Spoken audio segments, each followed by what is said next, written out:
Friends, हम सीख रहे हैं हम किसी ट्रांसलेशन बुक को पढ़ के कैसे अपनी इंग्लिश स्पीकिंग स्किल्स को इम्प्रूव कर सकते हैं। तो पहला स्टेप है कंसेप्ट को समझना, और यहां पे कंसेप्ट क्या है? How to emphasise. अब प्रेजेंट इंडेफिनिट टेंस आपने पढ़ा है, जैसे मैंने एग्जाम्पल लिया, मैं मॉर्निंग वॉक के लिए जाता हूं, I go for a morning walk. मैं बैडमिंटन खेलता हूं, आई प्ले बैडमिंटन। मैं लैपटॉप ऑपरेट करता हूं, आई ऑपरेट लैपटॉप। राइट। अब आप मुझे ब्लेम कर रहे हैं कि आप मॉर्निंग वॉक के लिए नहीं जाते। अब मैं इसको काउंटर रिप्लाई कर रहा हूं, मैं मॉर्निंग वॉक के लिए जाता ही हूं, तो मैं बोलूंगा I do go for a morning walk. मैं बोलता हूं मैं बैडमिंटन खेलता हूं, आप कहते हैं आप बैडमिंटन नहीं खेलते। अब मैं आपको रिप्लाई कर रहा हूं कि मैं बैडमिंटन खेलता ही हूं, I do play badminton. Right. मैं बोल रहा हूं मैं अपना काम कंप्लीट करता हूं, आप मुझे ब्लेम करते हैं आप अपना काम कंप्लीट नहीं करते। मैं फिर से रिप्लाई करता हूं मैं अपना काम कंप्लीट करता ही हूं, तो मैं बोलूंगा I do complete my work. Right. अब मान लीजिए आपने मुझे ब्लेम किया, you did not complete this work yesterday. मैं बोलता हूं I did complete this work yesterday. मैंने ये काम कल कंप्लीट किया ही था। राइट। आपने बोला you did not call me yesterday. Right. आपने मुझे ब्लेम किया। अब मैं कह रहा हूं मैंने कल आपको कॉल किया ही था, I did call you yesterday. Next example, आपने मुझे ब्लेम किया, you did not meet the client last week. मैं कह रहा हूं मैं क्लाइंट से लास्ट वीक मिला ही था, एम्फेसाइज कर रहा हूं, ये पास्ट में हो गया। I did meet the client last week. Right. आपने मुझे ब्लेम किया, you did not reply to my email. अब मैं आपको एम्फेसाइज करके बोल रहा हूं मैंने आपके ईमेल को रिप्लाई किया ही था, I did reply to your email. Right. चलिए एक ट्रांसलेशन एक्सरसाइज करते हैं जिससे थोड़ी सी और क्लैरिटी आए। मैं सोमवार को यहां आता ही हूं। ठीक है। मान लीजिए आपने मुझे ब्लेम किया, आप सोमवार को यहां नहीं आते, you do not come here on Monday. मैं कह रहा हूं मैं आता ही हूं, एम्फेसाइज करके, I do come here on Monday, as simple as that. मैं रोज अपना होमवर्क कंप्लीट करता ही हूं। पहले आपने मुझे ब्लेम किया, आप रोज अपना होमवर्क कंप्लीट नहीं करते, you do not complete your homework every day. अब मैं सिंपल बोलूंगा तो मैं बोल दूंगा आई complete my homework every day, मैं अपना काम रोज कंप्लीट करता हूं। पर अगर मुझे एम्फेसाइज करके बोलना है, जोर दे के बोलना है, मैं बोलूंगा I do complete my homework every day. जोर दे के बोलना। Right. I do complete my homework every day. ठीक है। वह सबका सम्मान करती ही है। अब शी, ही या किसी नाम के साथ हम डज का यूज करते हैं। ठीक है।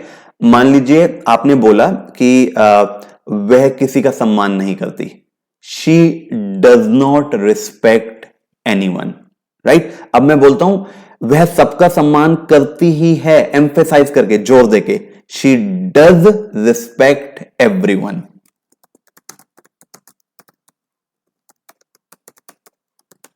इस तरह के सेंटेंसेस हम में से ज्यादातर लोगों ने कभी यूज किए नहीं होते, क्योंकि हमारे माइंड में क्लैरिटी नहीं होती है। और जब तक क्लैरिटी नहीं है, कोई भी कंसेप्ट आपकी राइटिंग में या वर्बल कम्युनिकेशन में नहीं आएगा। राइट। राम रविवार को बैडमिंटन खेलता ही है, एम्फेसाइज करके मैं बोल रहा हूं, जोर देके बोल रहा हूं। ठीक है। आपने क्या बोला? राम रविवार को बैडमिंटन नहीं खेलता, Ram doesn't play badminton on Sunday. Right. अब मैं बोल रहा हूं कि खेलता ही है, Ram does play badminton on Sunday, Ram does play badminton on Sunday. ठीक है। पूजा अपने बिस्तर पर नृत्य करती ही है।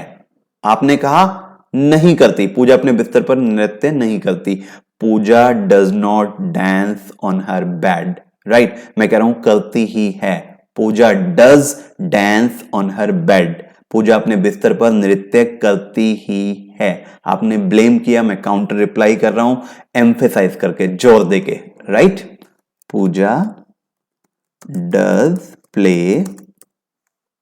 Puja does dance on her bed. मैंने आज सुबह तुम्हारा मैसेज पढ़ा ही था। मान लीजिए आपने मुझे ब्लेम किया, आपने आज सुबह मेरा मैसेज नहीं पढ़ा था। You did not read my message in the morning. मैं क्या कह रहा हूं, मैंने आज सुबह आपका मैसेज पढ़ा ही था। I did read your message in the morning, as simple as that. ठीक है, चलिए नेक्स्ट देखते हैं। उसने ये रिपोर्ट पिछले सप्ताह जमा की ही थी, राइट। यहां ही मैंने मिस कर दिया है, एम्फेसाइज करके मैं बोल रहा हूं उसने पिछले सप्ताह ये रिपोर्ट जमा की ही थी। मान लीजिए आपने ब्लेम किया किसी को, he did not submit this report last week. मैं एम्फेसाइज करके बोल रहा हूं उसने पिछले सप्ताह ये रिपोर्ट जमा की ही थी।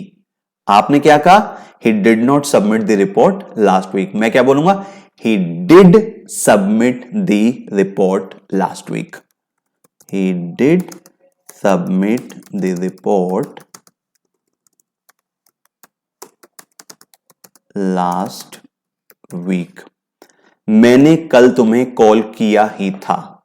आपने मुझे ब्लेम किया, you did not call me yesterday. आपने कल मुझे कॉल नहीं किया था।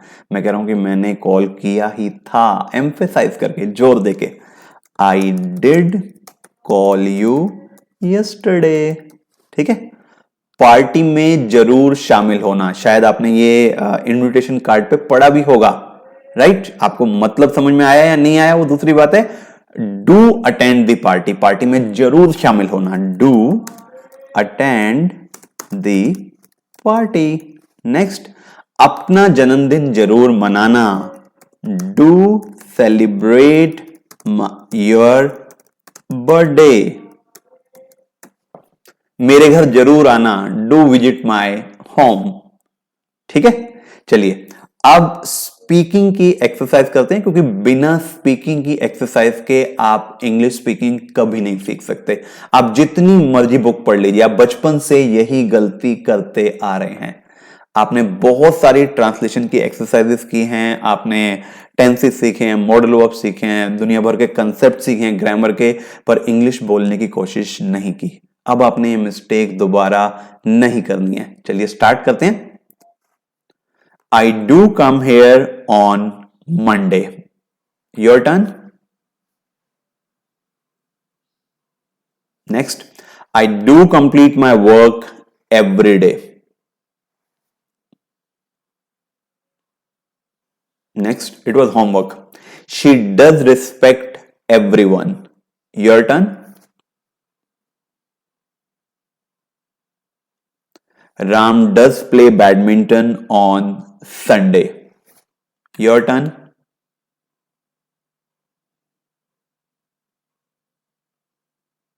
Next, Pooja does dance on her bed.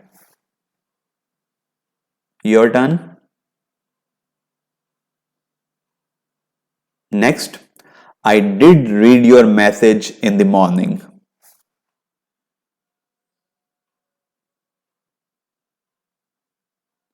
Next, she did submit this report last week.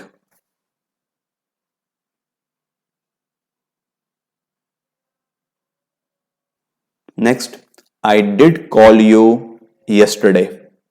Your turn.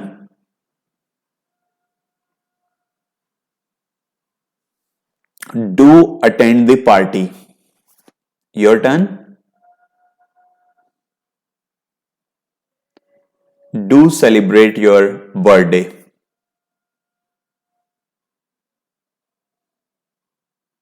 Right, तो ये 3 स्टेप्स आप फॉलो करेंगे तो आप कोई भी बुक पढ़ के आसानी से इंग्लिश बोलना सीख सकते हैं। मेरा मतलब है कोई ट्रांसलेशन बुक पढ़ के आप आसानी से इंग्लिश बोलना सीख सकते हैं। ठीक है, एक बार आपके माइंड में क्लैरिटी आ गई, कंसेप्ट को समझ के, ट्रांसलेशन एक्सरसाइज को करके, फिर आप फ्री स्टाइल भी बोलना शुरू कर सकते हैं मिरर के आगे। Right, I do come here, I do play badminton, I do complete my homework, I do exercise every day. I do call my friends in the evening. I do meet my uncle on Sunday. I do fix my laptop, right? Whatever you want to say. Or she does come here on Monday. She does complete her job. She does make beautiful paintings. She does help her mother in the kitchen. Free style speaking भी आपकी start हो जाएगी धीरे धीरे. तो आपको ये 3 steps follow करने हैं. पहला कंसेप्ट को ध्यान से समझना है. सेकंड, ट्रांसलेशन एक्सरसाइज करनी है ताकि और ज्यादा क्लैरिटी और कॉन्फिडेंस आ सके. थर्ड, आपने जो भी सीखा है उसे ज्यादा से ज्यादा बोलना है. राइट? Thank you.